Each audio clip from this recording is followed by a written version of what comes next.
بسم اللہ الرحمن الرحیم۔ ناظرین السلام علیکم۔ ناظرین، جیسا کہ آپ لوگ دیکھ رہے ہیں کہ الیکشن کے آتے آتے امن و امان کی صورتحال کو تیزی سے خراب کیا جانے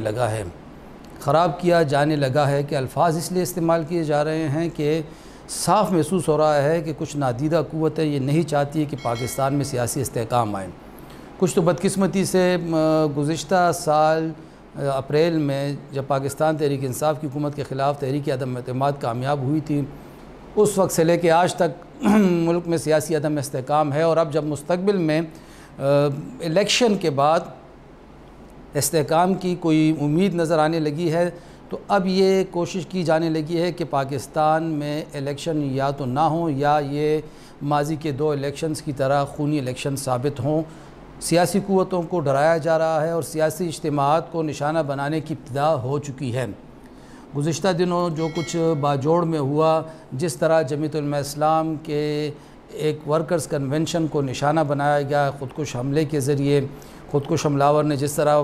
عین ورکر کنونشن کے بیچ میں جا کے خود کو دھماکے سے اڑایا، اس چیز نے بہت سے سوالات کو جنم دیا ہے۔ اور ناظرین، یہ چیز بھی ہمیں یاد رکھنی چاہیے کہ یہ صرف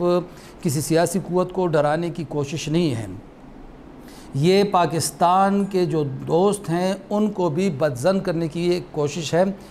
ہم یہ دیکھتے ہیں کہ جب بھی کوئی اہم مہمان پاکستان آتا ہے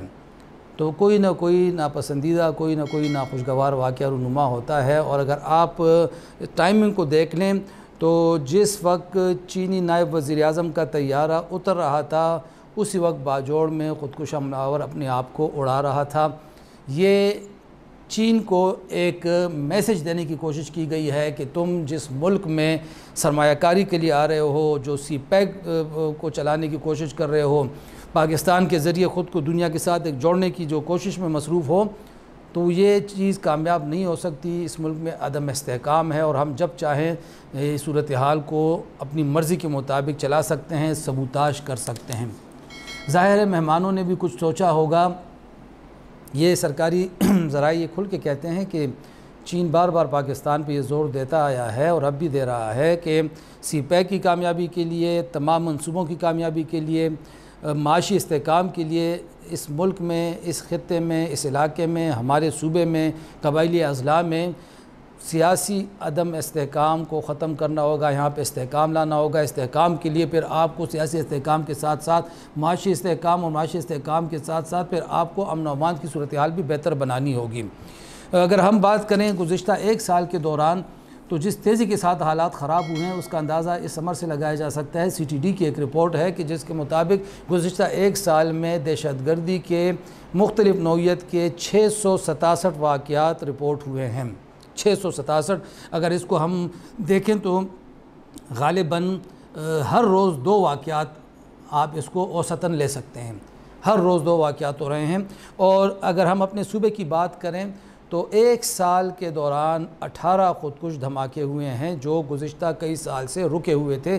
جب پاک فوج اور یہاں کے لوگوں نے، یہاں کی کمیونٹی نے جس طریقے سے قربانی دی، جس طریقے سے ان کو بے گھر ہونا پڑا، اس کے باوجود انہوں نے ریاست کے خلاف نعرے نہیں لگائے، انہوں نے بغاوت نہیں کی، انہوں نے ملک دشمنی کا مظاہرہ نہیں کیا، انہوں نے نفرت کا اظہار نہیں کیا، جانیں قربان کی، مال قربان کیے، اپنے آپ کو بے گھر ہونے پر مجبور پایا، لیکن اس کے باوجود ایک عزم تھا کہ امن لانا ہے، اور امن لا کے رہا۔ لیکن اب اس امن کو تباہ کرنے کے لیے بھی کوششیں شروع ہو چکی ہیں۔ صرف 1 سال میں ہمارے صوبے میں 18 خودکش دھماکے ہونا ایک لمحہ فکریہ ہونا چاہیے۔ ساتھ میں اس جولائی کے مہینے میں دہشت گردی کے 54 واقعات صرف ہمارے صوبے میں ہوئے ہیں۔ صرف جولائی میں خیبر پختونخوا میں دہشت گردی کے مختلف نوعیت کے 54 واقعات ہوئے ہیں۔ ناظرین، دیکھنا ہوگا مولانا فضل الرحمان کی جماعت اس سے پہلے بھی نشانہ بنتی رہی ہے، اور ہم نے دیکھا ہے کہ جب بھی نشانہ بنی ہے ان کے کارکنوں کی طرف سے ریاست کے خلاف نعرے نہیں بلند کیے گئے، کبھی بھی ملک کے خلاف بات نہیں کی گئی، کبھی بھی اداروں کے خلاف بات نہیں کی گئی۔ اب بھی ایسا ہوا کہ اتنا جانی نقصان ہونے کے باوجود صبر کا دامن ہاتھ سے نہیں جانے دیا گیا، ایک برداشت کا ماحول رکھا گیا، لاشیں اٹھائی گئیں، زخمی اٹھائے گئے، شہید دفن کیے گئے، سپرد خاک کیے گئے، لیکن کوئی بھی نفرت کی فضا پیدا نہیں کی گئی۔ خود مولانا فضل الرحمان کل آئے ہسپتال میں، جتنے مریض پشاور میں یہاں پہ LRH میں تھے یا CMH میں تھے، ایک ایک کے پاس گئے اور جس محبت اور پیار کے ساتھ وہ ان سے ملے، اور جس طریقے سے ان کے کارکنوں نے اپنے عزم اور حوصلے کا مظاہرہ کیا، اور کوئی بھی ایسی بات نہیں کہ جس سے یہ ظاہر ہو کہ ان کے حوصلے ٹوٹ رہے ہیں یا یہ تھک چکے ہیں، اور یہی چیز ہے جو امن کے دشمن ہیں ان کو ہضم نہیں ہو رہی۔ ناظرین، یہی وجہ ہے کہ اب مولانا فضل الرحمان نے فیصلہ کیا ہے کہ وہ اس واقعے کو، کیونکہ وہ خود چند ہفتے پہلے پشاور میں پریس کانفرنس میں اس پہ تحفظات کا اظہار کر چکے تھے کہ سابق فاٹا میں یا موجودہ قبائلی اضلاع میں ان کو جماعت کو مسلسل نشانہ بنایا جا رہا ہے۔ اب اس واقعے کو انہوں نے ایک ٹرننگ پوائنٹ بنانے کا فیصلہ کیا ہے، اور اب جمعے کو یعنی پرسوں وہ پشاور میں ایک بیٹھک سجانے والے ہیں، ایک جرگہ وہ بلا رہے ہیں، جس میں وہ محمود خان چزئی کو بلائیں گے، وہ آفتاب شیرپاؤ کو بلائیں گے، وہ NP کی قیادت کو بلائیں گے، وہ مسلم لیگ کی قیادت کو بلائیں گے، سوائے پاکستان تحریک انصاف اور سوائے پاکستان تحریک انصاف پارلیمنٹیرینز کے، ان دونوں کے علاوہ باقی تمام جماعتوں کو بلا رہے ہیں، اور وہ اس جرگے کے ذریعے ایک پیغام دینا چاہتے ہیں ان قوتوں کو جو امن تباہ کرنا چاہتی ہیں کہ بھئی بس اب بہت ہو چکا، اب یہ اس خطے کے لوگ یہ چیز برداشت کرنے کے لیے تیار نہیں ہیں، اور یہی وہ چیز تھی جس کی ضرورت بہت پہلے محسوس کی جا رہی تھی۔ ایسا لگ رہا ہے کہ جس طرح ثانیہ APS کے بعد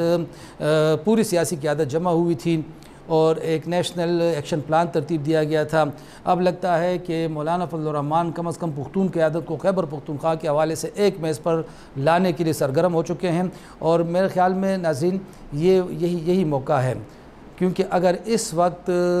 ایک آواز ہو کے بات نہ کی گئی، ایک آواز ہو کے کوئی حکمت عملی وضع نہ کی گئی، تو جو امن کے دشمن ہیں انہیں پھر مستقبل قریب میں بہت سے مواقع مل سکتے ہیں۔ لیکن ہمارے خیال میں اگر مولانا فضل الرحمان صاحب PTI کے دونوں دھڑوں کو بھی بلا لیں، ان کے ایک نمائندے کو مدعو کر لیں، تو یہ ایک بہت جامع حکمت عملی ہوگی اور یہ بہت مثبت اقدام ہوگا۔ ناظرین، دعا کی جانی چاہیے کہ جو آنے والے انتخابات ہیں اس سے پہلے یہ جو امن دشمن قوتیں ہیں ان کی کمر حقیقی معنوں میں توڑی جائے،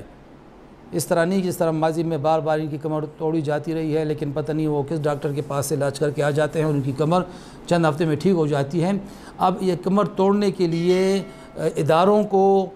فورسز کو، سیاسی قوتوں کو، علماء کرام کو، میڈیا کو، سول سوسائٹی کو، سب کو ایک ہاتھ ہونا ہوگا، ایک مٹھی ہونا ہوگا، اور اس کے لیے JUI کا جو پرسوں کا جرگہ ہے وہ انتہائی اہمیت کا حامل ہے۔ اس جرگے میں ہم دیکھیں گے کہ کیا صورتحال بنتی ہے، کیا اعلامیہ سامنے آتا ہے۔ اس وقت کے لیے ناظرین، خدا حافظ۔